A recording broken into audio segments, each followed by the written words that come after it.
আমি আমার দাদার একমাত্র ছোট্ট বোন, তাই ওর প্রদত্ত তথ্য অনুযায়ী মা আমাকে জঞ্জাল থেকে কুড়িয়ে পেয়েছে। আমি আমার দাদার একমাত্র ছোট্ট বোন, আর কোথাও বেরোতে গেলে আগে আমার ওর পারমিশন নিতে হয়। আমি আমার দাদার একমাত্র ছোট্ট বোন, আর মোস্টলি সব টপিকেই আমাদের ঝগড়াই হয়।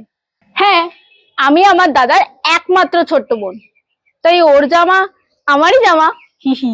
আমি আমার দাদার একমাত্র ছোট্ট বোন, তাই আমার নিজস্ব কোনো নাম নেই। এই তুই বিশালের বোন না? কেমন আছিস? ভালো আছি। হ্যাঁ, আমি আমার দাদার একমাত্র ছোট বোন, তাই দুনিয়াটা আমি 3 বছর কম দেখেছি। 3.5 বছর। 3.5 বছর। আমি আমার দাদার একমাত্র ছোট্ট বোন, তাই আমাকে কোনো ছেলে পাত্তা দেয় না, ইভেন বন্ধুরাও আমাকে বোন বলেই ডাকে। হ্যাঁ, আমি আমার দাদার একমাত্র ছোট্ট বোন, তাই আমাদের সমস্ত প্রেম শুধুমাত্র রাখি আর ভাইফোঁটাতেই জাগে। আমি আমার দাদার একমাত্র ছোট্ট বোন। বাই।